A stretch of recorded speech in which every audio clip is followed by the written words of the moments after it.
Hi everyone, let me introduce myself. I'm Dr. Subhan Muhammad Gauss, working in various hierarchical levels in educational organizations, which includes leadership positions. Presently, I'm leading an entrepreneurship organization called Digital with a mission of transforming education institutions and business organizations to stay relevant for the present and future digital world by providing them appropriate, relevant, and cost justified technology products, services, support, and training by holding the core value of empathetic concern. We made this mission to address the two major global problems. One, unemployment created due to low quality education. Two, unemployment due to closure of business as an impact of technology disruption. How are we going to address it? By providing right tools to deliver quality education for educational institutions and relevant personalized technology for business organizations to overcome the disruption. At this moment, you all may wonder why I am explaining about digital mission and its purpose. No need to audit my sanity. On lighter note, what all I am expressing is truly relevant for today's topic of the discussion. I am thankful to the organizing committee for providing me an opportunity to share leadership experience. In general, there are many ways to get trained in soft skills. The best method, what I feel, is learning through experience, sharing.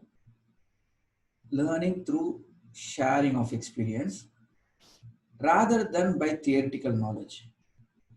Especially in the Googleized world, lots of information is available in Google and YouTube. I hope you all agree on this, right? That's why I always tell my students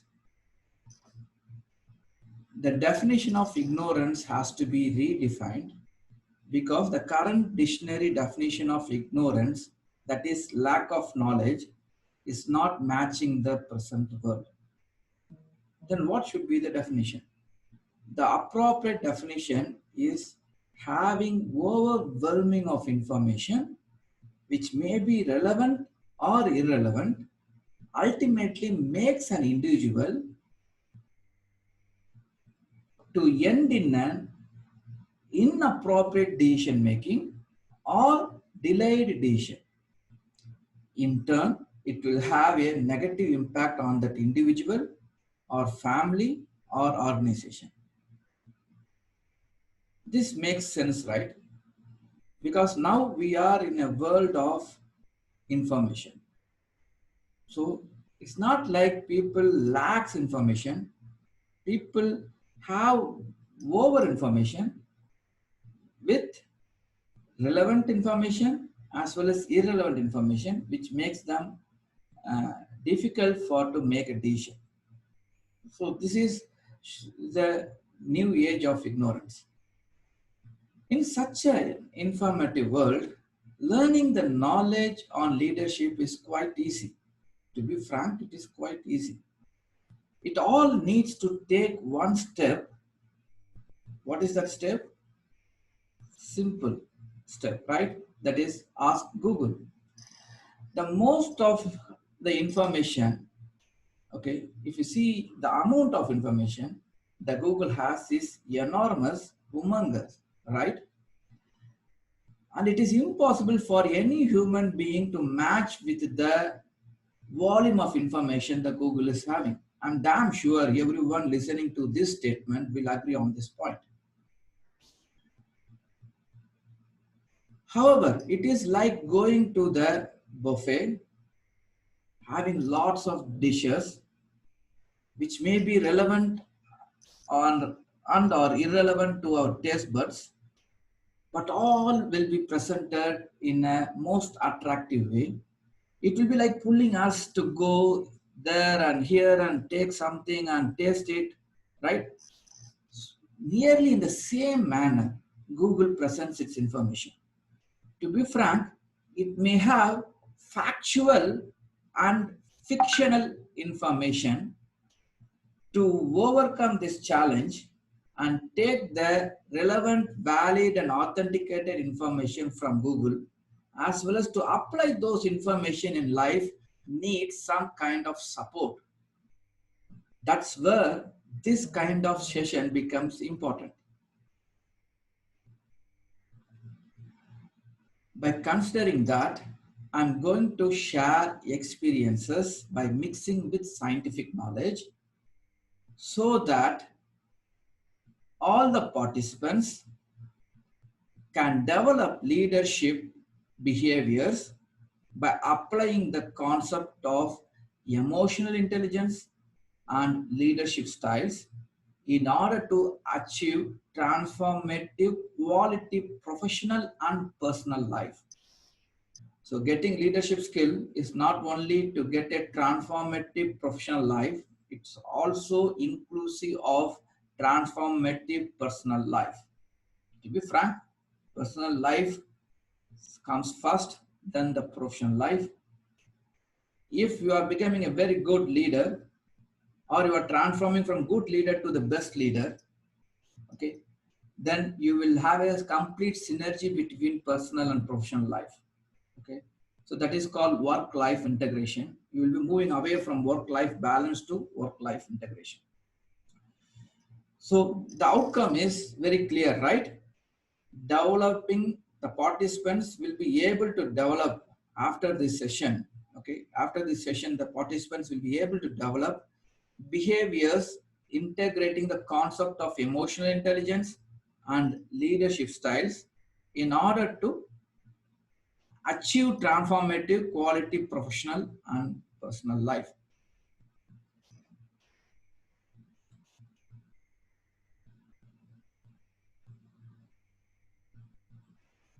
As a disclaimer, we are not going to focus on political and religious leadership. However, the ideology, culture, and belief influences the thinking, attitude, emotions, and behavior of leaders in any kind of leadership roles, being a leader of a family, or CEO of an organization, or prime minister or president of a nation. Even though we are not going to focus on political and religious leadership, the participants can apply the concept of emotional intelligence and leadership styles in the past and present political leaders to understand how leaders impact the people's life and nation at large.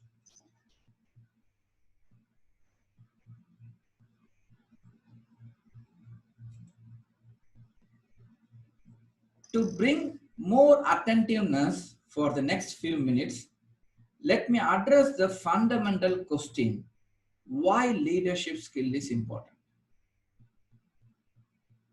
Anything you want to learn or anything you want to do in life, we have to understand about our human brain. It's very important.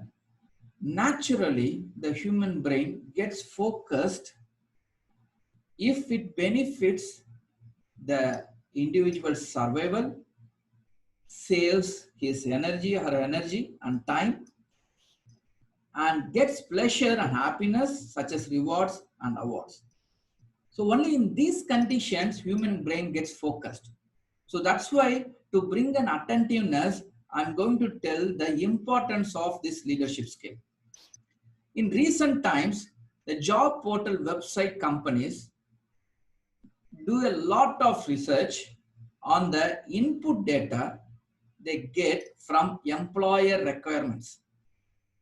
One of the research showed the most required skills by the employers from various fields are related to soft skills. And top is leadership, customer services, communication, and management skills. if we need a job in future, these soft skills are important. Currently, the applicants are tested to measure their competencies in soft skills. In near future, actually, it's also happening now, but definitely in near future, it become globalized. The entire process of evaluating the soft skill will be done by AI-enabled, artificial intelligence enabled machines. Okay, so this we have to understand and inform our brain now.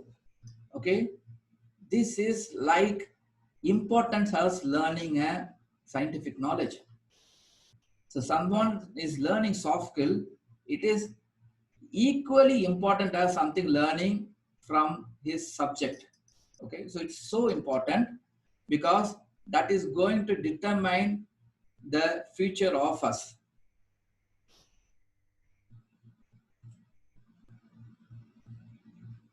Another research listed 10 essential skills required in 21st century: adaptability, digital fluency, solution mindset, collaboration, empathy, entrepreneurial mindset, social awareness, communication, resilience, and self-awareness.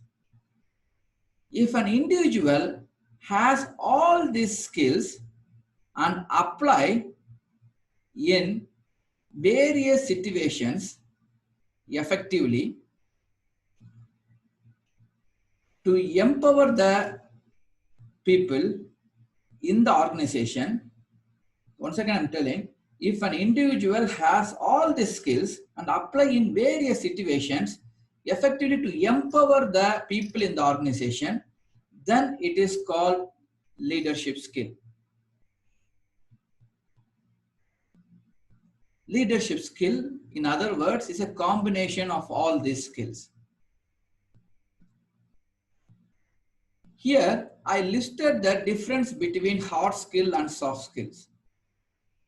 What we have to understand is that the individual's competency on the hard skills, such as time management, risk management, scheduling, budgeting, problem solving, planning, subject matter expertise, scientific knowledge, and so on, can be measured quantitatively.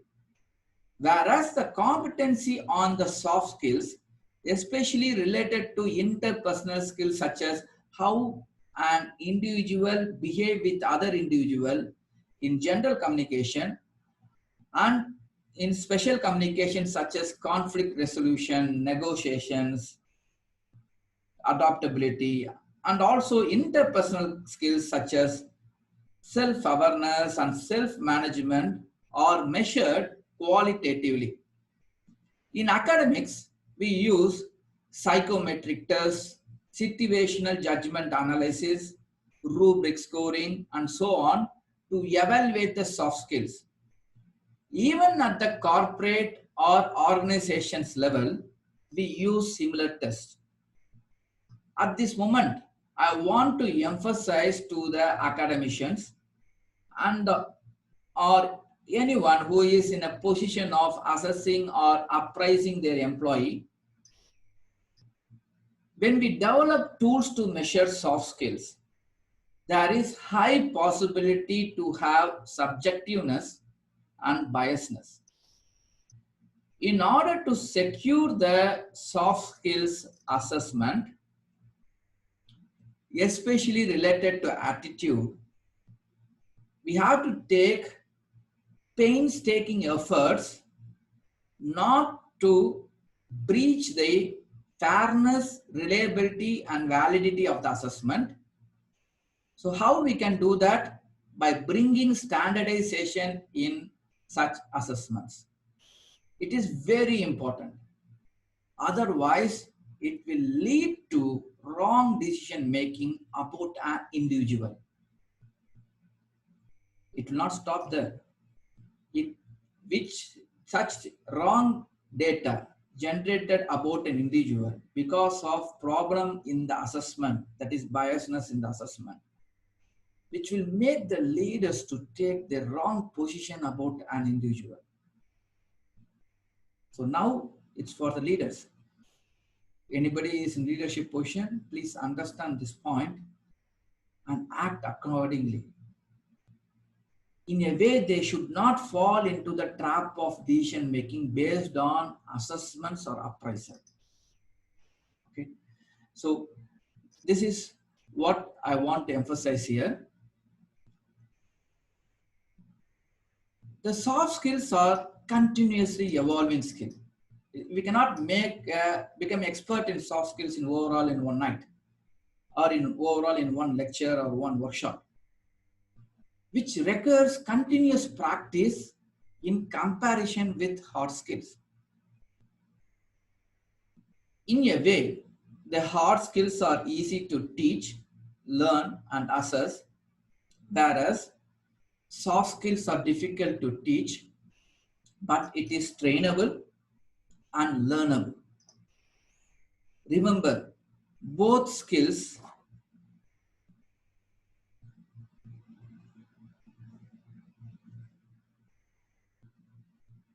remember the both skills overlap each other in one stage. The soft skills is weak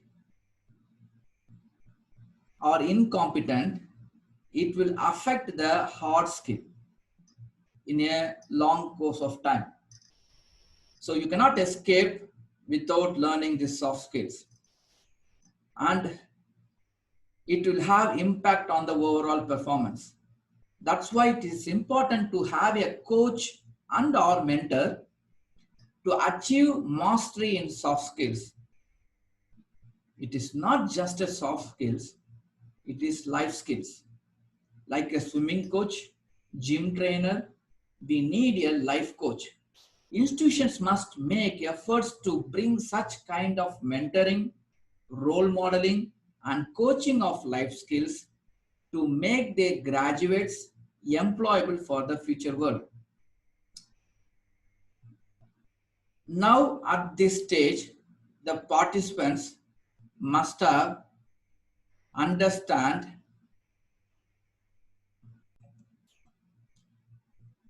Now this stage, the participants must have understand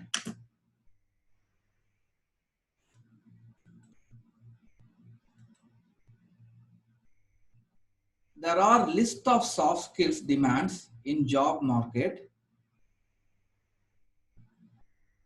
The conglomerate of these soft skills is leadership skill. So leadership skill is not an optional. Leadership skill, it is not an optional. It is mandatory in day-to-day life. To understand and comprehend the importance of leadership skill, let us ponder this statement of leadership skill is not an optional. It is mandatory in day-to-day life for a few seconds. Let us ponder over this statement for a few seconds. If you take our life from the day we are born till now, it is nothing but a collection of events. The events are happening because of our decisions or due to acceptance of somebody's decisions. So the life is full of events, and these events are happening because of our decision or due to the acceptance of somebody's decision. Even that acceptance, whether it is by force or by free will, it is our decision. We may justify the reasons or blame others for the decision, but it is truly a consensus made by us.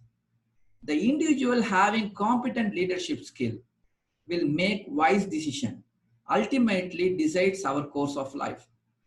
This will make us realize how important it is to teach, learn, and practice the leadership skill.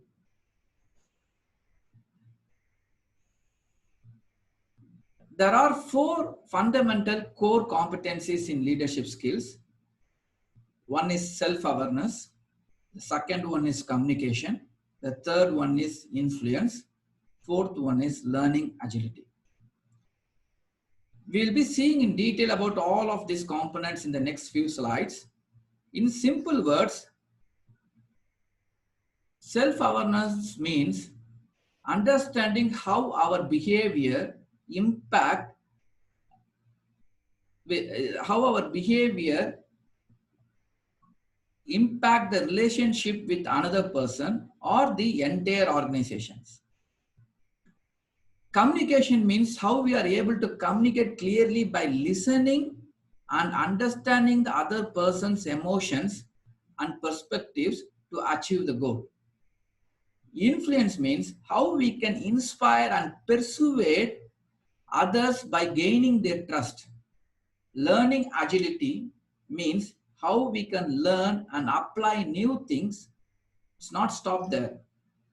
And share the knowledge and motivate others to learn and apply in the organization. So now I would like to emphasize the outcome of these four components, which is nothing but building strong relationship to work in unity for achieving the common goal, So what is the outcome of these four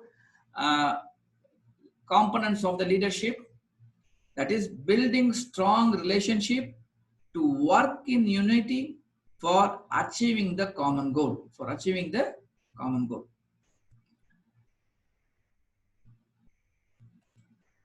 To successfully achieve the best outcomes of leadership skill, we must understand it is a mind game. It is a mind game. To make it simple, we can divide the brain into two halves, lower part and the upper part. Lower part is responsible for feelings, that is emotions. Upper part is responsible for thinking and social skills.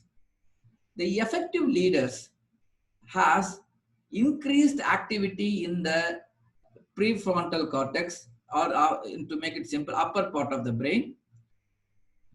It doesn't mean they lack emotions. They have emotions, but they are tightly regulated in relationship to its expression. For example, if someone or a situation creates a negative emotion, such as anger or depression, they will not express it, and it is regulated by thinking and social skills. They deeply analyze the reason for such a situation and consequences of the response. They do not take anything personal, they take it contextual to solve the situation, to solve the problem, and to move further and progress in the relationship. They will not do mirrored reciprocation. Mirrored reciprocation means someone is shouting at us, naturally, we also reflect the same emotion and behavior. That is called mirrored reciprocation. But leaders are different. The leaders is even someone is shouting or someone is making accusing, okay, they will not get worked up, and they will not, people expect that they will also react in that same manner, but actually they don't do that. Okay, so they accept the situation, they analyze the situation, then they act on that. When they act on that, they will think of what will be the consequence of those action, and they will work on the solution more, and they will never think of breaking the relationship, whether it's in the family state or whether it's in the organizational or whether it's at the social level. So this kind of understanding we all should have, because leadership, I said earlier, is a mind game. So you should be able to interact with your brain, okay, when the emotions are coming, okay, when the emotions are created, okay, why these emotions are created, why it is created, this kind of emotions from a particular person. Okay, so this kind of analyzing, okay, will lead us to think better, and we will help us to, will enable us to interact with the opponent person in a better way.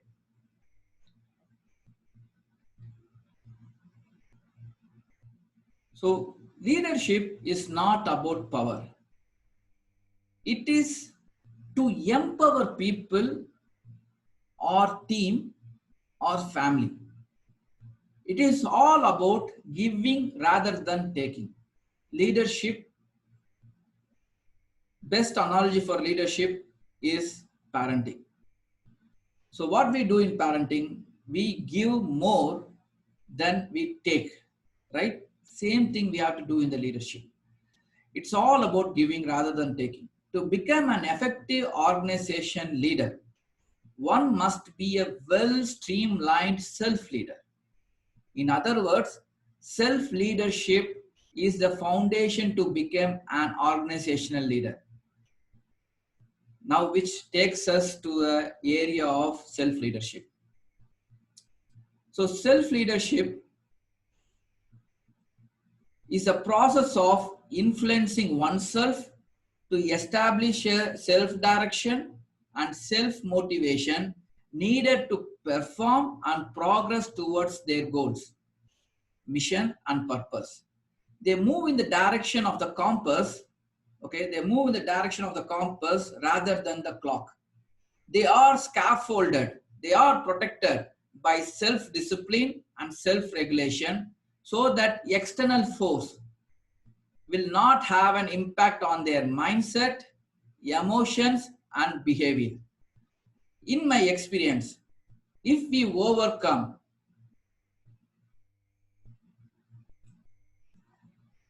three problems that everyone faces day to day, then we can establish the foundation for self leadership. So I can put it like an equation. Self leadership problem is equal to time multiplies power, people multiplies power.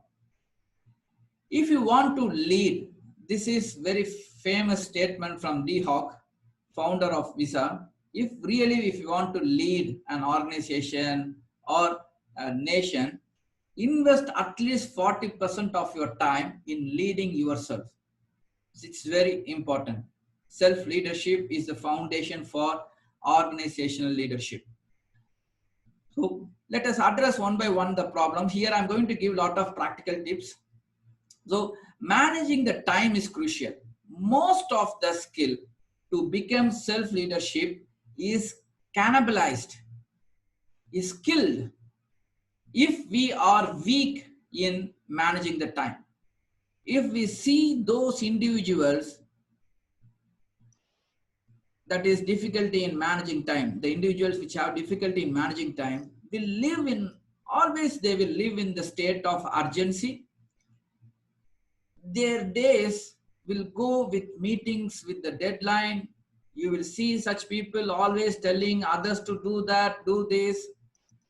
And they are like task distributors and highly dependent on others.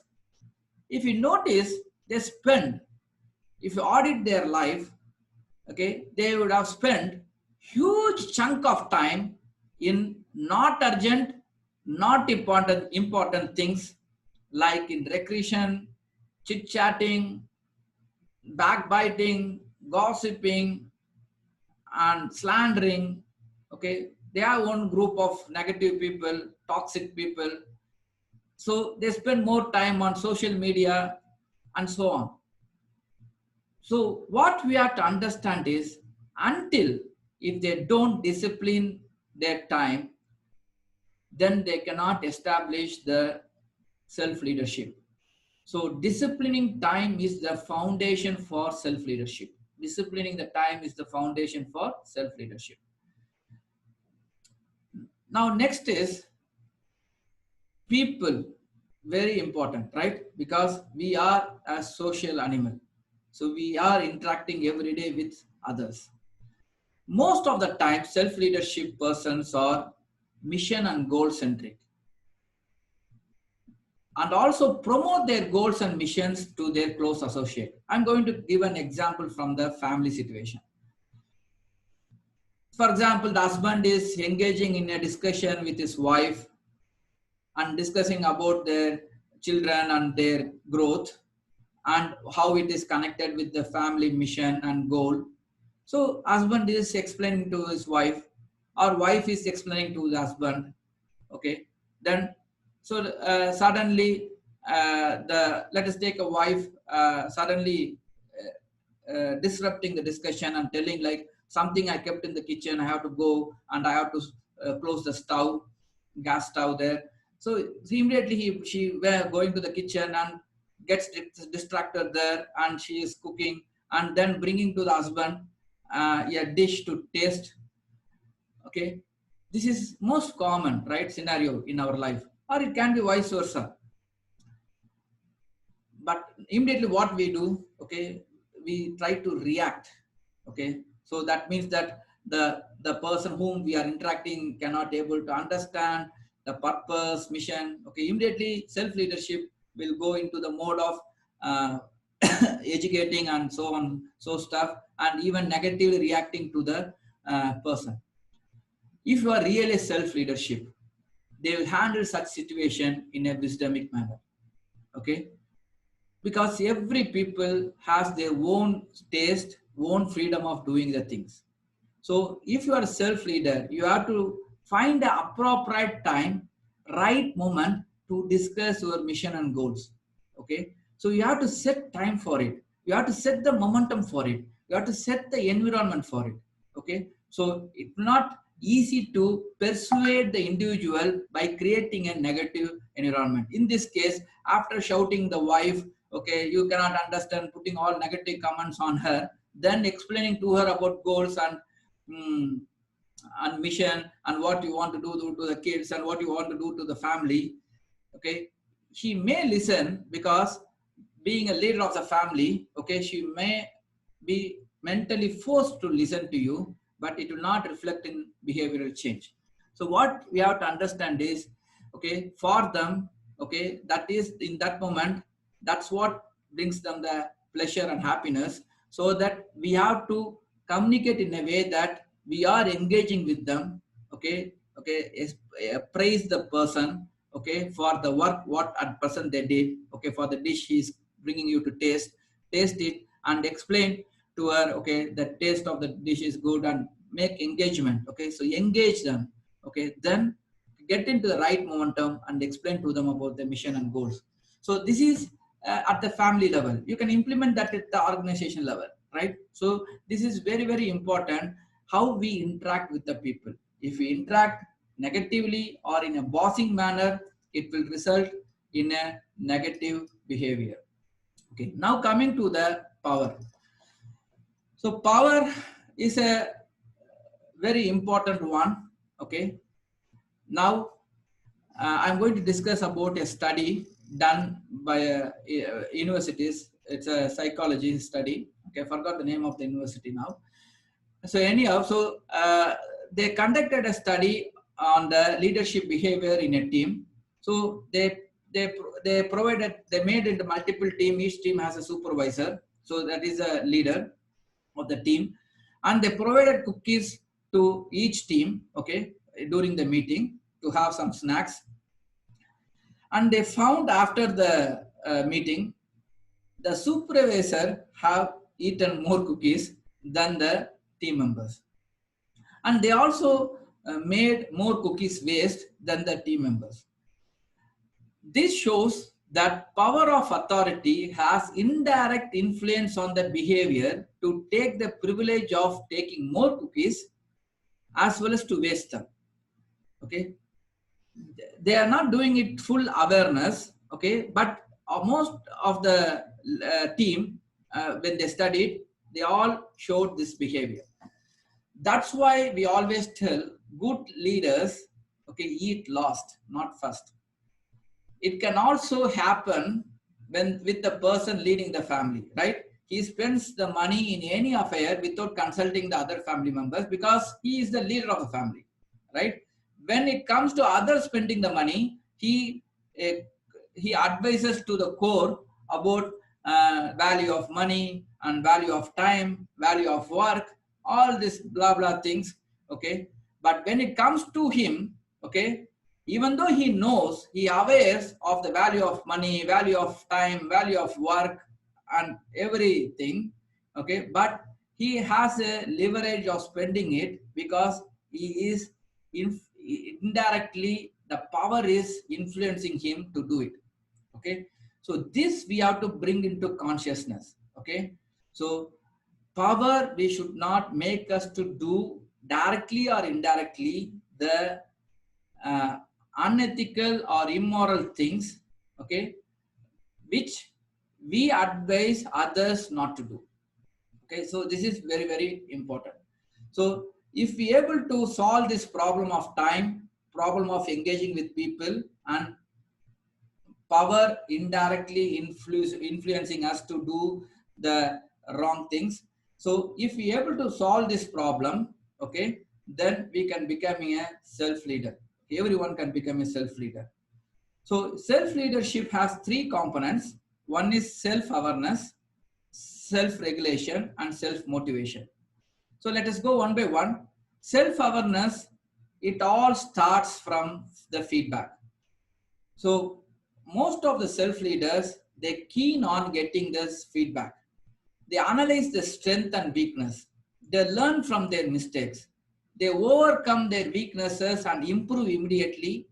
And they take all conscious efforts not to repeat the similar mistakes. Because in life, we do mistakes. In life, we do fail. We do fail. We have to make failures. Okay, that is part of life. But not necessarily all the mistakes has to become failure. Okay, so if you make all mistakes going to be failure, then achieving our milestones, goals, and mission will become very difficult. So we have to identify the mistakes and work on those mistakes, okay, and rectify it and see to that it's not getting repeated. So then we can reduce our failures, then we can achieve success. Okay, now coming to the point, uh, see, this self-awareness exercise, okay, how a person can do. One easiest way is asking feedback, okay, from the people whom we are near, or asking, if you are working in an organization, sending a survey or questionnaire to get a feedback about all the from about the leader, uh, from the employees. There are different ways of doing in organizational setup, but at the level of family, we can ask open feedback from our family members, from the wife, from the spouse, from the parent, from the children. Okay, it's nothing wrong. The age doesn't matter. Okay, so this is very, very important, right? Now, this self-leadership, they have complete awareness of the emotions, why they get such emotions, what is making them to get such emotions. They do not hide emotions, they regulate the emotions. It's very important. They don't hide or suppress the emotions, they regulate the emotions. It's very important. So they have the ability to control the expression of negative emotions. In other words, they have a ability to control the expression of negative emotions. That is very importantly controlling the anger. Now, what is the practical tip? I always say like a character trait check. Think of the worst leader you have faced so far and think of what he or she did to you and see your face in the mirror. When you see your face in the mirror, observe the expressions happening in your face. It may become red or it may become like anger expressions. Okay, so sad expressions, depressive expressions. Okay, you all notice that when you think of that person and when think of what he did to you, your face will express those things. Then think what you will do in such situation and see your face. This will give you a character trait check and it helps us a lot to improve and develop a better behavior in similar situations. Okay, so this is, we have to do this kind of character trait check with ourselves. Okay, so this will tell us how we will behave in a different situations, and also we have to ask feedback from our nearest family members and if nearest employees in the organization and take their feedback. However it may be destructive, they will thrash you down, don't mind, it's very good. Okay, so But why I'm telling it's very good, even though they thrash you destructive feedback, always we recommend to give constructive feedback, but they may thrash you, doesn't matter, because it is factual. Okay, they will put factual. Maybe they are expressing in a destructive way, but there will be fact in it. So we have to focus on the fact and rectify it and become a better person. Now, self motivation. It is an inner force which drives an individual to do things even in times of setbacks and adversity. So, self motivation is closely linked with the environment and people in the environment. If we are surrounded by the negative people and toxic people, and the environment is toxic, we will easily become prey for the situation. So, practical tip is self reflection. Take a couple of minutes in a day. List what are the challenges you faced and how you managed. So if you successfully manage those situations or challenges, setbacks you faced, okay, when you are writing, if you are well managed, this will give you a self motivation. Please remember, my dear participants, progress is the best motivation. When you perform and when you progress, that itself gives inner positivity. So it will increase the compassion level. It will increase the compassion level to a highest degree. So identify the motivating factors and keep those things in is there in all the days. Okay, some people gets motivated by hearing to a speech. Some people gets motivated if he meets a person, if you go and discuss to a person for 5 minutes. So keep doing that. So another thing gets motivated if you're a spiritual person, okay, connecting yourself to the higher power, getting connected to the, if you have a spirituality, any kind of spirituality, so it's very, very important for you to get such connection. So it will help you to stay calm and get self-motivated. Remember, the most important thing which I want to emphasize, because life is life, motivation always goes high and low. This is nature. So it is important to have strong self-discipline to stay in the motivation. It's very, very important. So motivation when it's going low, if you are having very strong self-discipline, you will be doing the right behavior so that you will perform, then automatically you will get motivated. So one thing we should not give up is the discipline. So next is self-regulation. See, however, we may self-aware, self-motivated, self-disciplined, we may encounter rough moments in life that will make us lose control, yeah, end up in outburst. This happens. Self-regulation helps us to encounter such situation. Okay, we all learn from mistakes, right? So first thing is something is triggering your emotion negatively. You should be aware of that your emotions are getting triggered negative.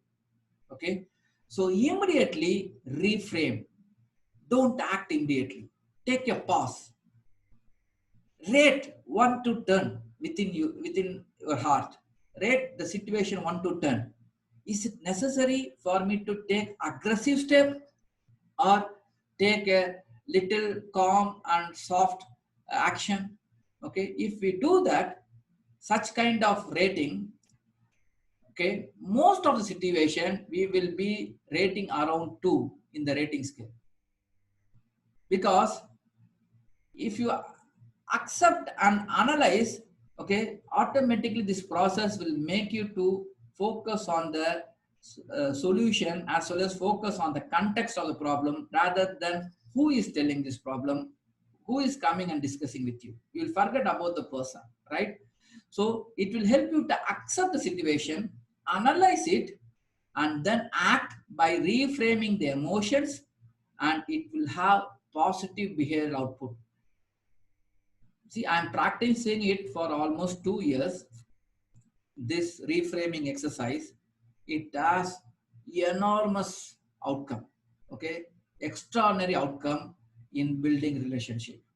Okay, my relationship with wife got better, my relationship with my children got better, my relationship with my parents, my brothers, sisters, everything got better. Okay, so please practice these practical tips and to become a self-leader.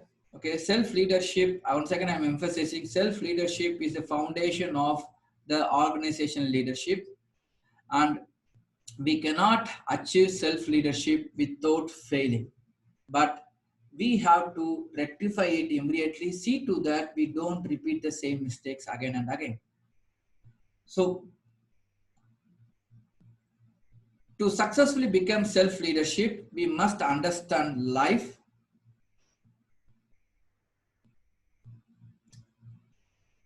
So we must understand life, that in life achieving goal is not a straight line. So it goes high and low. So this is fundamental things which we may all know, but sometimes we tend to forget, right? So in the life, we have high and low, up and down. So what matters for us to take from here to next? The attitude matters. When we are in high, we must be humble. When we are in low, we must have a power of resilience, coming back immediately. And such attitude comes when we have strong ethics and value. So life is a test. Remember, it is a personalized test. Intention, knowledge, and action matters a lot. So this helps us to achieve the purpose. The purpose achievement needs lot of sacrifice, and once you have a attitude of sacrifice, then we will be doing consistent hard work with endurance, persistence, and we possess patience, perseverance with strong rebound and resilience. These are the attributes of a leader. So if you see this kind of attributes, it will exactly fit into a leader of a family, right?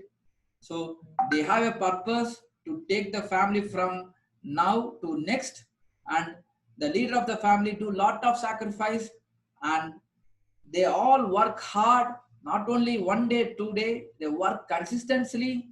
They will extend their work by endurance, and even they have trouble times, setbacks, adversity, they will keep on working, that is persistence and persevere, and they have lot of patience.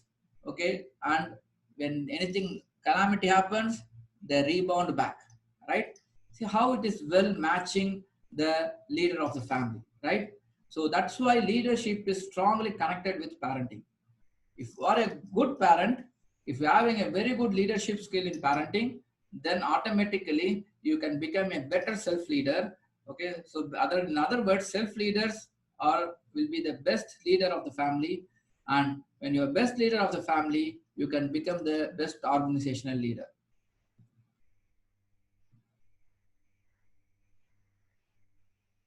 Okay. Now, how to know the purpose? It's very, very important. First, we must know what you love the most. Okay, what you love the most. It is strongly based on ethics and values. So that is called passion, right? So what we love the most, in other words, what will you do even if no one is praying for it? Even no one is praying for it. You may have list of things. Do not worry. List all the items.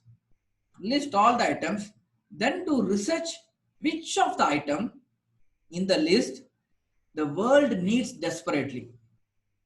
See, once again, I'm telling how to identify your passion. First is all will say the thing which you love most. We may love thousands of things. Okay, all cannot become passion, right? So, in other words, the thing which you will do, even nobody is paying it, even nobody is recognizing it, even nobody appreciate you. You will keep on doing that. Okay, so list those kind of items. Don't list what you love. Okay, it is uh, it changes. Okay, it keeps changes because we get influenced by many things, right? Peer pressure, societal pressure, and parental pressure. So we get lot of external influencing and biasness, right?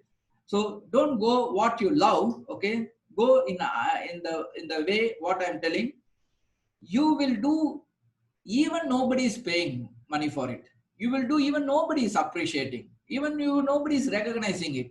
Nobody bothers about it, but you will keep on doing it. Okay, but that act is should be strongly aligned with ethics and values. You cannot do something wrong and you cannot justify it, right? So list those items, then do research on those items. Okay, is there is any connection with the world demand for it. Okay, it's very important. Then if you're able to make that connection, then that is the mission of it. That is the mission. You have to work on it.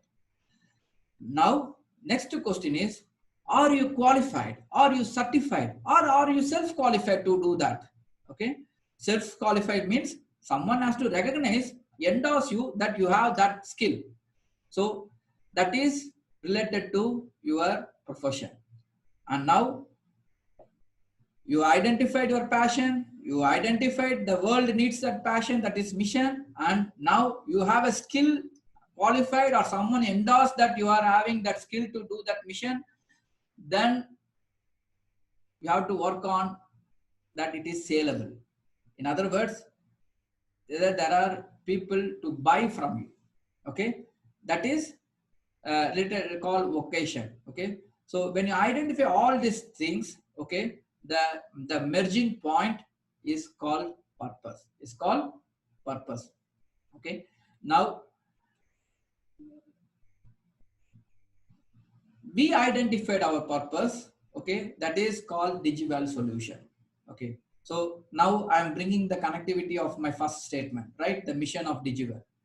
See, what is the mission of digital? Okay, see, I am passionate about what is about education, what is about business, and solving certain problems. Basically, I am an empathetic, concerned individual. So we love to work for others and solve others' problem, right? Even nobody is paying for it.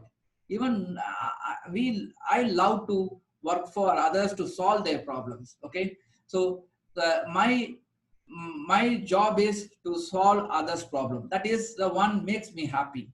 Okay, that is the one makes me like meaningful. So that is the passion I have. Okay, then uh, what are the problems, global problems is there, so where I can able to mix with the mission.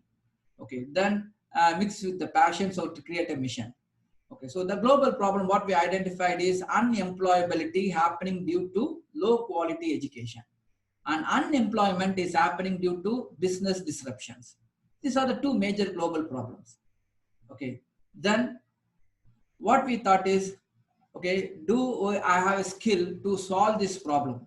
Okay, then I have some set of skills. Then we identified same mindset of persons, they became the co-founders. So we all gathered together and to solve the problem. So we got a skills and we got a problem that world needs to be solved, and we got a passion. So now we are making a products and services where it is saleable.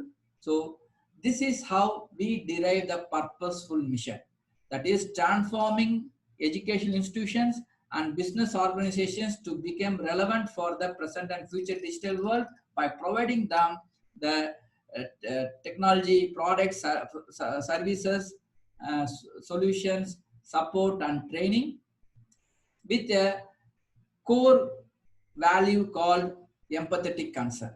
Okay, so this is how we derive the mission, purposeful mission, then deriving the strategic goals, then moving on. So why I'm telling this is, if you are going to work on leadership, okay, leadership is the one leads the team or organization towards the purposeful mission. So if you don't have a purposeful mission, you cannot be a leader itself. So it's very important. So to have this purposeful mission, we must able to understand the principle of lifelong learning. So principle of lifelong learning is you should have a intention, okay, that is about purpose, attitude and behavior. Okay, you should have a clear intention. Okay, what is, for example, you are going to learn, you should have a purpose of learning and right attitude towards learning, and that should be able to bring some behavioral change and going for enrolling in courses or enrolling in anything which you want to learn. That is a behavior, right? So intention is very, very important, and it is ethics and value centric, and ability to gather information and understand the information and finally apply the information is comprise the knowledge. So knowledge is about the ability to gather and understand the information, and most importantly applying those information in real time. So the action must be aligned with intention and knowledge. That is called doing the right things.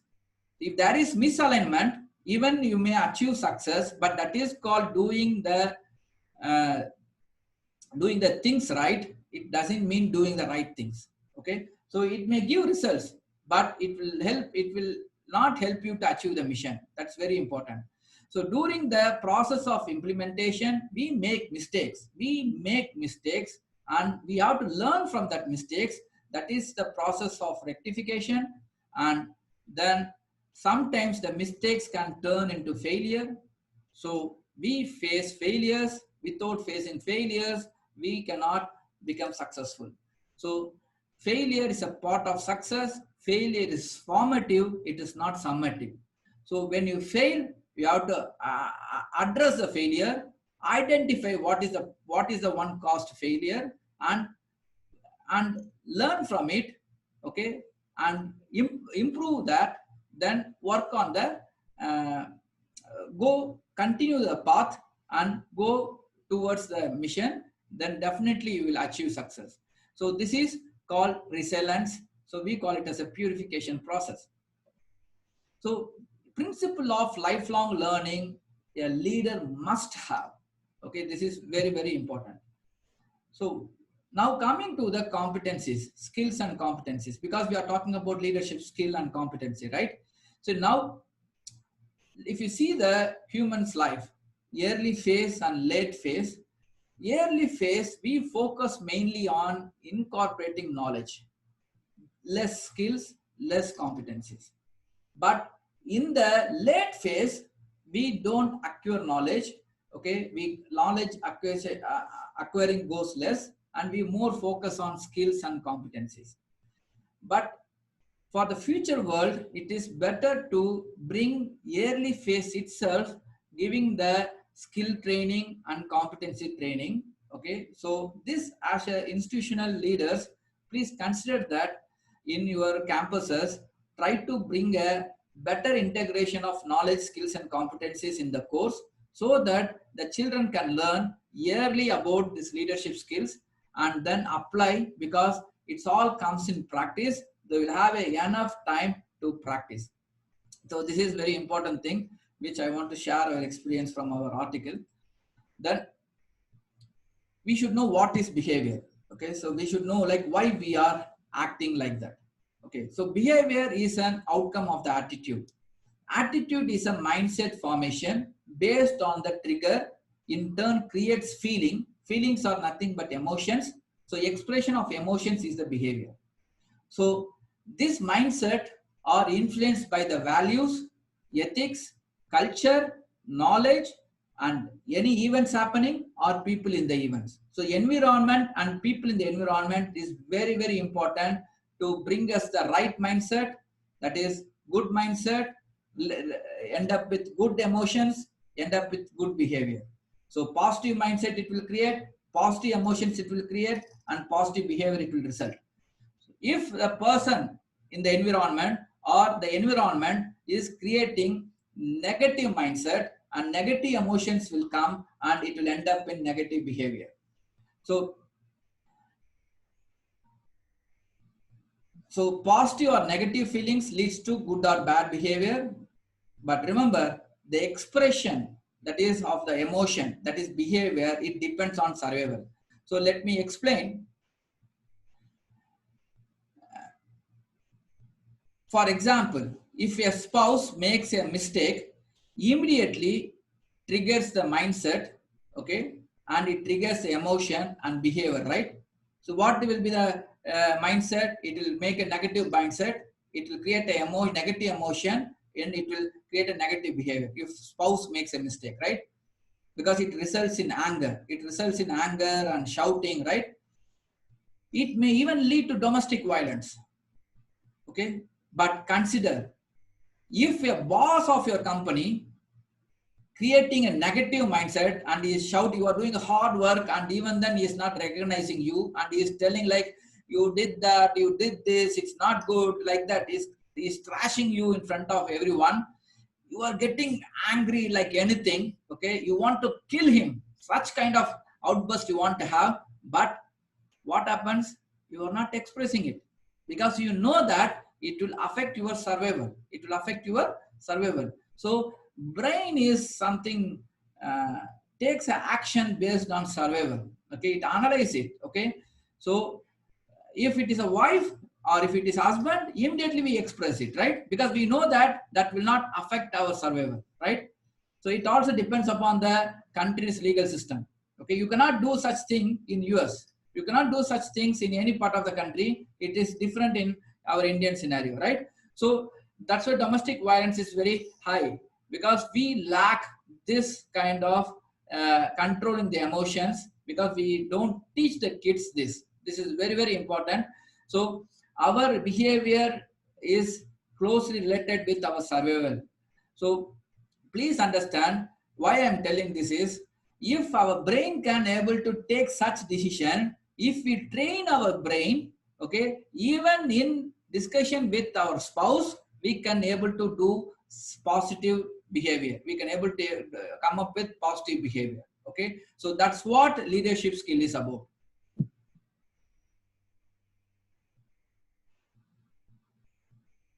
Okay, now what are the things influence the behavior? So first thing we have to understand, there are pleasure moments. We call it as a pleasure trap. So pleasure trap, human brain, when something related to pleasure, the lower part of the brain gets into function. That is like a animal instinct. Okay, what happens is uh, in that part of the brain, a neurotransmitter called dopamine, which gets secreted, okay, when it sees something which is create easily pain avoidance and energy conservation, it get easily gets stimulated.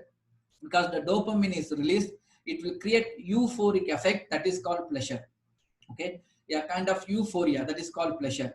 So that's why if you mess with the environment, for example, in a given scenario, you keeping a KFC fries and a very healthy salad, okay, so when you have that two things in front of you, most commonly people will fall into the pleasure trap, and they will take the KFC fries and they will eat. The salad consumption in that situation will be less. So what we have to understand is, if you mess with the environment, okay, if you create an environment which is distracting and attracting and taking you away from your purpose, then human beings are tend to fall easily for the pleasure trap. So those who are having very good leadership skill, who can able to control their emotions, understanding what the brain is thinking, understanding what the brain is processing, and if they able to override that lower part of the brain with higher part of the brain, and then they can able to overcome this pleasure trap. But remember, it is only 1% of chance based on the data I'm telling. So best way is, keep an environment non-destructive and, and non-attractive to this kind of short-term pleasures. So keep the environment, it is missions favorable, goal favorable, and it is able to stimulate you, okay, in a positive side. So it's very, very important. Then you all should understand how the habits are formed. Okay, so the best book I will refer is The Power of Habit by Charles Duhigg. It's a wonderful book. Please have a read. and I cannot go into everything. Okay, so three things are very important in habit formation. One is the environment, the routine, what we do, and what is the pleasure we get out of the routine. So this is what how these habits are formed. So some things like see, almost 50 to 60% of our life we are doing habitually. Okay, we are not thinking and doing, right? It all in our memory, we do it from morning to night. So we have to understand this habit, because this habit impacts our behavior, and actually habits impacts our relationship. So this is very, very important, right? So now, if I already talked about environment. Routine means what are the people we engage in that routine. Okay, so try to have a positive people so that we can have a positive outcome. So when you want to change a behavior, for example, you are a smoker, or you are a unhealthy food eater, or you are engaging in some kind of intoxicants like alcohol. Okay, so you want to come out of it. So you have to analyze it. Okay, what is the environment triggers you, and then what action, that is what are the routine helping you to get into the alcohol or smoking, then what pleasure you get. So once you understand that, just if you modify that, okay, your old bad habits can be replaced by good habits. Okay, so please read that book. It has enormous information, applicable information, so that you can apply and become a better person to have more of good habits and coming out of bad habits. Next is, when you have a very good environment where you can avoid all kind of pleasure trap, and you have a very good habit that will create inner positivity. And please understand, value and ethics are very important. That also keeps you inner self positive. So when you are inner self positive, your performance is more. It is called progress cycle. It's all based on many research I'm telling. And it makes you to perform better. When you perform better, you progress better. So the progress will make you get more inner positivity, so the cycle continues. See, is it doable? Okay, for example, like 2 years back, I was severely obese. Okay, even though I worked in education institutions in leadership position, I was successful in my professional life, but in personal life, it was so horrible. And there is a moment in our, we all will get that kind of moment, like something will tricks you, right? Something will shake you. Okay, there's something wrong is happening in our life. That is a moment. Okay, I took a break in my career, and then I worked on inner self and changed the environment and changed the people in my environment and made my inner self positive. Then, and I avoided all the pleasure trap. Okay, then I started performing. Okay, the workout or the healthy lifestyle.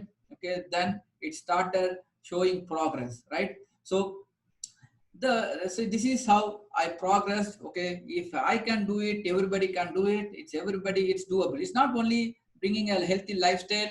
Okay, it's all about bringing a good leadership skill. First starts with self leadership, and better relationship with our family members. Relationship with my spouse got better. Relationship with my parents got better. Relationship with my children got better.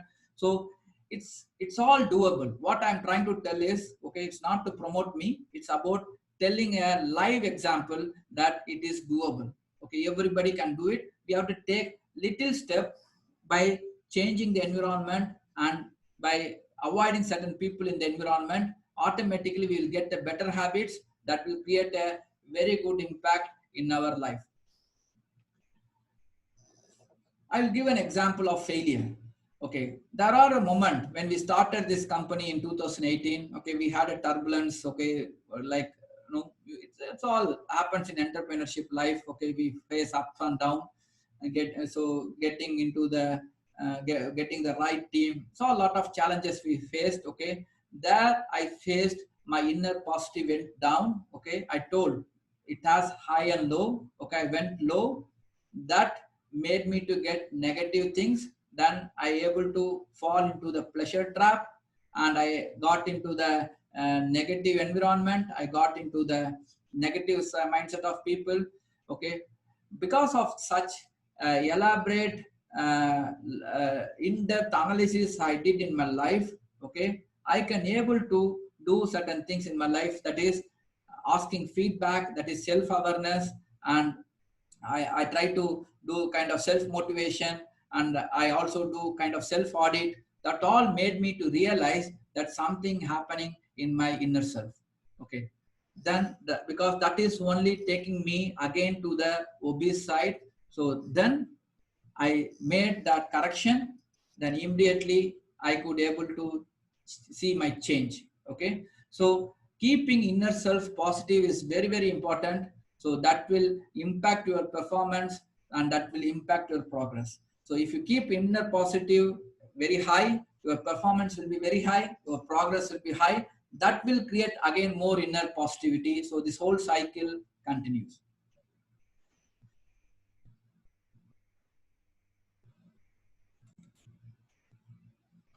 Okay. Now we are landed up in organizational leadership. Okay, so let me summarize the self leadership. So remember, self discipline is the core component of leadership. If we practice, we can achieve it. Okay, that's what happened in my life. But remember, failure is common, as I also encountered.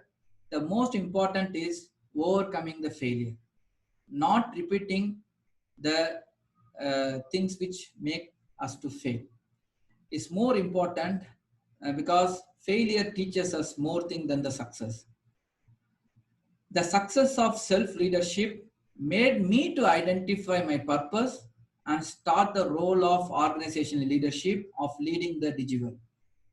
So leadership, okay, is a responsibility for the life of other human being. So self-leadership means it's a responsibility of one's life. But when you become an organizational leader, it is a responsibility for the life of other human being. It is a role to influence and empower others to achieve the goals and progress towards the mission. Leaders must be able to build relationship to inspire a team to work on the goal and mission. It's very, very important. It's not having followers. It's not about having likes. It's not about having thousands of subscribers. It's nothing actually. It's all about empowering others and making them as a leaders. Okay. And inspiring the team to work on the goal and mission. So building relationship needs high level of emotional intelligence. The whole organization, okay, for example, digital, the whole digital hangs in the rope of strong relationship. That's why I always tell my investors, my shareholders, and the executives of the company, I always tell them, okay, when digital is progressing, which means we will get the right people in our company. So if you don't get the right people, we are not progressing. So this is what very important. So business or life is nothing but how we maintain and build, sustain the relationships, whether it is the client or employee or family member. So what is the foundation to build a relationship?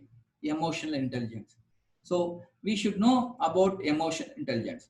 So emotional intelligence is nothing but it's an ability to manage ourselves and our relationships to achieve the goal and progress towards the mission of the organization. Okay. So even in family, okay, how we manage ourselves and our relationship with the family members, it's very important. Likewise in organization also, how we manage ourselves and how our relationship with the company or the team members and to achieve the goal and progress towards the mission of the organization.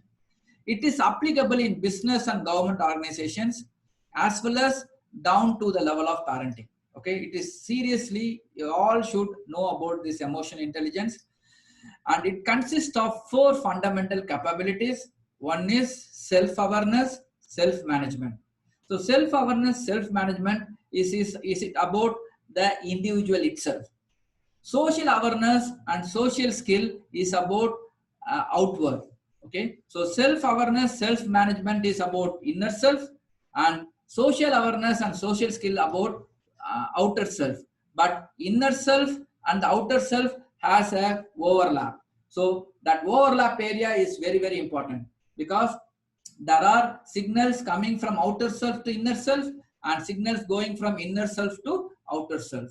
So this we have to understand each capability, that is self-awareness, self-management, social awareness, relationship management, all called as capability. Each capability has a set of competencies. So I'll go one by one.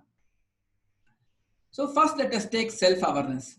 So self-awareness has three competencies. One is emotional awareness, okay, so emotional self-awareness, and accurate self-assessment and self-confidence. So emotional self-awareness means the ability to read and understand your emotions as well as recognize their impact on work performance, relationships. Okay, so what we mean in simple words, we have to understand somebody is talking to you, what emotion is coming to us, why it is coming. It's because of that person or because of the content that person is talking, because of the content or because of the person. So we have to understand why these emotions are coming. So then we have to connect it with our values and ethics. Then, okay, we have to uh, think what are the consequences can happen if we express that emotion in the behavior. So this is called emotional self-awareness. Okay, so when you notice a person is having emotional self-awareness, they will not react, they will be respond. Even when you see when they are listening, okay, they will listen not to reply, they will listen to understand, they will listen to understand.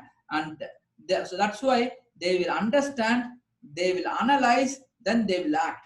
So they will respond. So it will have some kind of time delay when they hear and they act.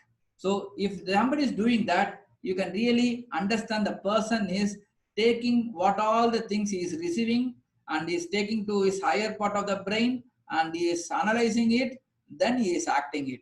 So such people will have very good strong relationship. Okay, now having emotional self-awareness, then you also should be able to evaluate yourself, or asking others. Okay, it will tell us what is our strength and weakness. Then we have to beat our weakness, okay, with our strength. Okay, so we, for example, I may have a strength of learning, okay, but I have a certain weakness, getting outburst of anger in certain negative situation. Okay, in negative situation. So this will help, this will going to affect my relationship. So what I will do, this feedback helps me. Okay, so I'm going to beat my weakness with my strength, that is learning. So you have to learn how to work on anger management, all those things, and that will increase your self-confidence. So this is all about self-awareness.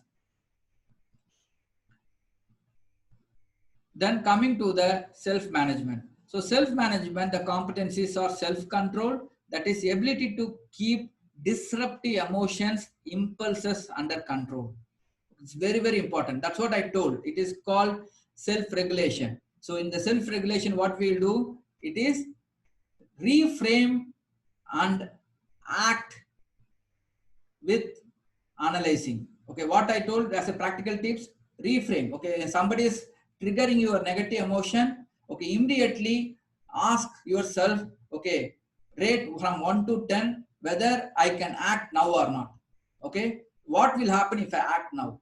Okay, do two things you have to ask yourself in somebody's triggering you negative emotions. Okay, and that is called reframe. Okay, reframe and then you act. Okay, so this is what you have to do in self-control.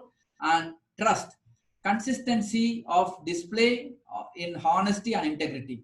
See, integrity means you are doing the things, doing right things, because it is having legal consequences. And honest people will always do the right things, whether it has legal consequences or not. Okay, so it's very, very important to have both. Then conscientiousness. Okay, it's very, very important. Ability to manage oneself and responsibility. So you have to be responsible, self-responsible. Okay, you have to take self-accountability and also able to adapt to the different situations to overcome the obstacles, adversity. Achievement orientation is very important. We should have an internal standardized standard of excellence. Okay, so we have to work for that excellence and able to achieve those standards. And initiatives, okay, we have to take new initiatives. We should have a risk taking mindset, okay, to work on opportunities. For example, like in COVID-19, we have to work on lot of opportunities to work on it.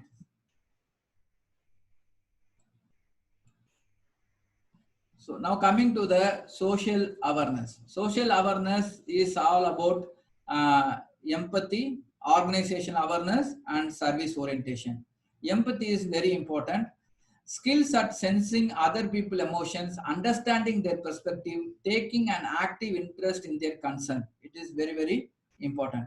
So that is called empathy. So empathy means as if like feeling something happens to us. Okay, so that is empathy. So empathy creates lot of positive emotions and positive behavior. So, so now, and also organization awareness. Organization awareness means understanding what is the current emotion running in the organization, and this will help us to understand the culture of the organization. So if the culture is negative and if you have more toxic people or toxic environment is created, then you have to work on, okay, to bring more positivity in the organization and positive culture in the organization. So this can be done by organizational networking and bringing transparency in the communication and avoiding all cross communication. So it will help us to bring a better organization. Now, service orientation, the ability to recognize and meet the customer's demand. Okay, so it is very, very important for running an organization. So if you are running an institution, you have to understand the students' need, students' demand, and first you should be able to recognize it, then understand it, comprehend it, then work on to fulfill that need and demand. So that is called service orientation. So institution must be student centric, a business should be client centric or customer centric. So that is very, very important for an organization to grow. Now coming to the relationship management, that is related to called social skills. Okay, so now you should be a visionary. Okay, ability to instill vision into the employees. Okay, if you are running an organization, and this can be done if you are able to influence them. So when you want to influence them, okay, most important thing is leaders should not only speak, they should act. So what they are telling, what they are acting should not have gap. It's very, very important. So then only you can build trust. If you have a trust, then you can easily influence people. So developing others, it's very, very important. Okay, because vision is not something we will achieve in a single person's lifetime. Okay, it is a continuous process. So we are going to hand over the responsibility to the next leader. So which means that we should be able to make leaders. We should be able to develop leaders. So communication, please understand, communication is nothing but managing emotion. So managing emotion will be better if we able to listen and understand, then respond, not to listen to reply. Okay, then change catalyst. So you should be the new idea creator and the new direction and encourage the people to take risk in the organization. Okay, give them freedom to fail, because without failure, the organization cannot reach success. But see to that that failure does not uh, cannibalize the entire organization. That's where the leader quality leadership lies. So conflict management, okay, you should have a capacity to address the conflict, because conflict management itself is a special kind of communication, conflict management negotiations. So it takes a different like 3 or 4 days of workshop. So but what we have to do is we have to first de-escalate the disagreements. Okay, we have to understand there is a disagreement. Okay, you don't agree on it, I also don't agree on it. Okay, we will try to bring a common agreement so that we can work together. Okay, so in any kind of conflict, please see to that there is no break in the relationship. So if you understand all these things, okay, when you are very open minded, positive, when you are in acceptance, okay, and then it automatically it will start building relationship. When you are building relationship, first thing I want all to share is don't doubt the person. Okay, when somebody is telling something against you, okay, don't doubt that person. Okay, don't accuse that person. Okay, so when you are doing something and that is having impact in the community or in the business or in the organization, okay, or you are doing good things, okay, you will have criticism, you will face criticism. Okay, accept the criticism and see what is fact in the criticism. Don't worry about the words there. Okay, work on the criticism and try to improve yourself and improve the organization. So you should have a very thick skin. Okay, don't get worked up, don't immediately become negative and express the negative emotions.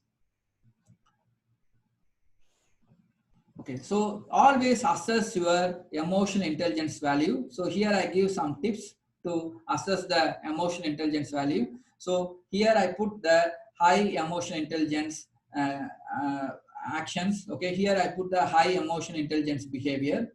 So remember, so if you are able to, if you are having any of this thing, okay, try to bring this kind of behavior. Okay, so remember all of this behavior. Okay, if you ask me, tell me one behavior, okay, which will bring me high emotional intelligence.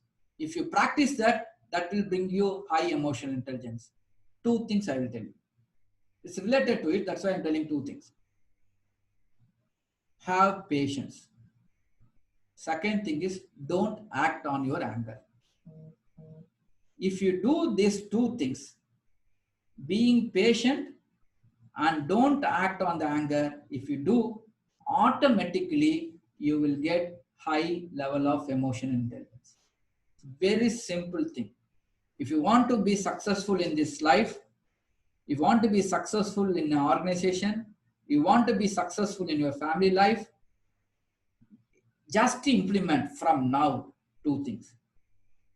Just tell to yourself, I will never act on the anger. See, I'm not telling don't get anger. I'm telling you don't act on the anger. Okay? Because when you are angry, don't act. What you have to do when you are angry? Accept the situation, analyze it, then act. Okay? So don't immediately act on the anger. Second, have patience. Life has turbulences. Life has ups and lows. Human has high and low, up and down. Okay, you have to be patient. Okay, when you are high, you should be humble. When you are low, you should have patience and resilience to come and move forward. If you're able to do these two things, you will have, definitely, I'm telling you, my dear brothers and sisters, definitely you will have high emotional intelligence. You will achieve high emotional intelligence. Okay, what are the different types of leadership? Okay, there are 6 types of leadership which is proposed by Dr. Daniel Goleman. Okay, so these are the 3 important books I will recommend you people to read. That is Emotional Intelligence, Primal Leadership, and Focus. So he talks about, and also there is a one article which came in Harvard Business. If you can't able to read all these books, okay, read at least that article. It is maybe 10 or 12 pages. It is comes in the Harvard Business Review. It's very famous article. It's published in 2000. Till now, it is relevant after 20 years. And it's a wonderful person and spiritual professor, and is very good in his thoughts. He's a psychologist, and he puts everything in a scientific manner, and he can able to get lot out of him.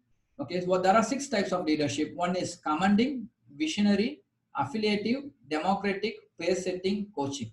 Remember, in leading an organization or in leading family or leading a nation, you should be able to swap between these different 6 types of leadership. You should be able to know which type of leadership can be used in which situation and how long it can be used, what is the outcome of the style of leadership, and how can be able to manage the team, and how can we be able to build the organization. Okay, so this is all you should be able to understand. If you read this article and books, you will know more about it. Now, commenting is nothing but do what I tell you. Okay, this kind of leadership helps in the crisis state. It helps in the crisis state. So in crisis, okay, you usually will be applying some kind of commanding, coercive style of leadership. Okay, so we cannot do it for longer period because it creates negative impact on the environment, on the people in the environment. So it will affect you. It is like do what I tell you. So visionary type of leadership is about they work with like come with me. So they are the one directing the people towards the mission, like a shepherd kind of leadership, and this produce very positive outcome. And affiliative leadership is they recognize people first than any other things. Okay, they give more importance to the people. It's like a more people management and more positive way of approaching the people. In this kind of leadership, you see more relationship will be building, and it's very important. The organization will have more empathetic concern. So this also leads to very positive outcome. Okay, then now coming to democratic leadership, they will ask you about what do you think. They'll be very consultative. Okay, they do a lot of meeting, they do all kind of uh, collaborative work. So it is like a team work will be more in those kind of leadership. Okay, so that will lead to positive outcome. Another kind of leadership is setting too high standard. Okay, and forcing the people. I want to achieve this. This is the standard. It is beyond the level of the team members. So do as I do now. So but the leader will be able to achieve the high standard. So you will be expecting the same from all of us, all the team members. So it will be like do as I do now, but they will follow it, but they cannot achieve it. So it will create lot of negativity. So uh, usually they apply it when they want to do quick result. Okay, so when there is a new competing company doing something, then immediately they will tell, no, we all have to do it. Okay, yeah, we can do it. I'm doing, so you all can do, like that they will tell. It will end up with lot of negative impact. So another type of leadership is coaching, mentoring. So it is like they will not be like uh, encouraging the people, okay, to try this, to try out. Okay, they allow failures to happen. Okay, but they encourage the people to work on and more innovative things. And this kind of coaching kind of leadership will always results in positive. Remember, okay, so this kind of all leadership styles has to be known, and the leader should be expert in using in different situation, different styles of leadership. Okay, so this is a graph. Okay, normally we use it in leadership.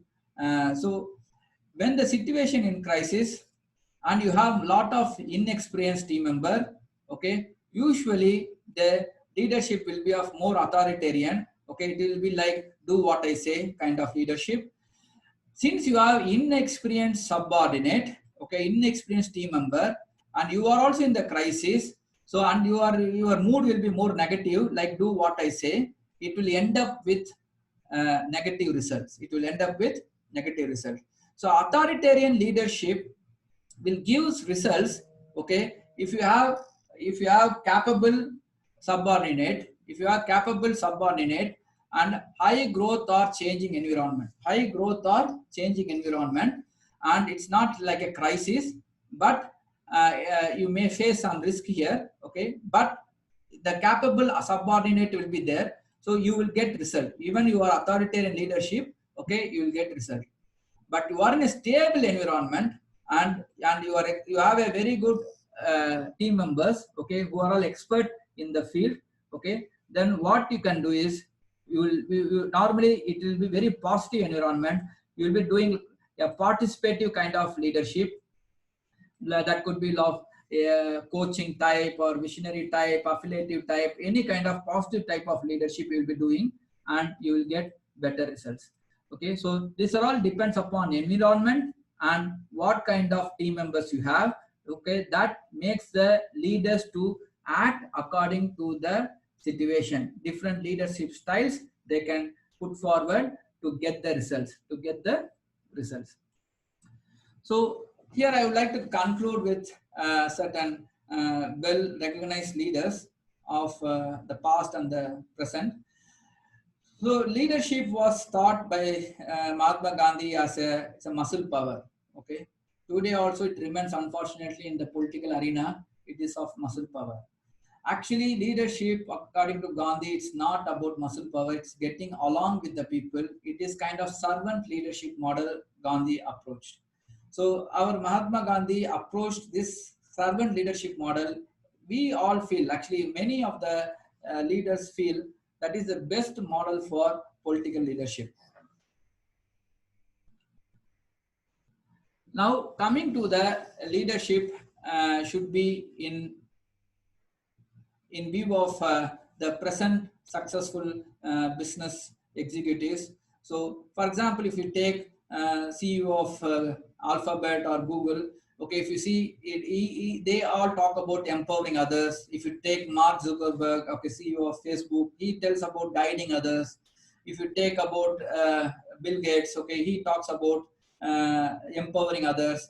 So likewise, all the successful leadership like Tim Cook, okay, from the Apple CEO, he talks about role modeling, being a model to others. So these are the different types of people, okay, excelled in self-leadership. Okay, if you see their physique, they will be very healthy lifestyle they will have, and they focus on well time management. They don't talk unnecessary things. They keep the momentum positive.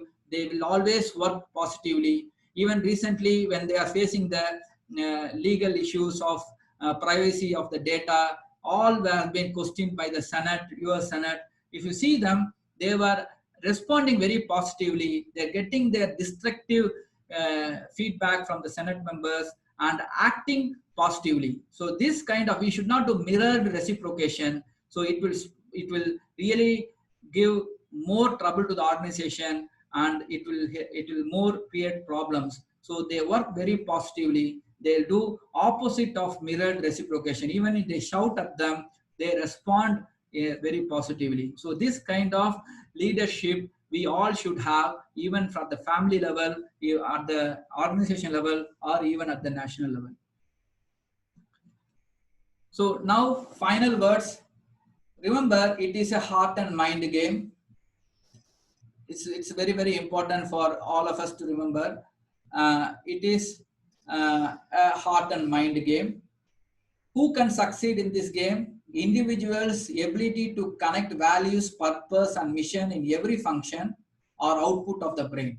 So in every output of the brain, if we can able to connect the value, purpose, and mission, those people can able to successfully do the leadership activities. It is an evolving process. Okay, you cannot get in one night. It's an evolving process. We face a lot of mistakes, and some mistakes leads to failures. But we have to be resilient. Most of the leaders fail in the process of being resilient, and they disappear from the organization. So those who are able to have good resilience, they overcome the failure and they bring success to the organization. So self-leadership is the foundation, not only for organization leadership, okay, it is the foundation for parenting as well. If we cannot change our habits, we cannot change our future.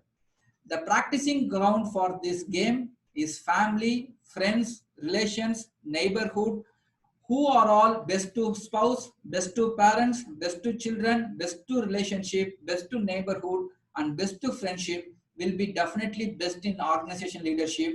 It need not to be vice versa. Okay, we may have best organization leaders, they will be horrible in their family relationship.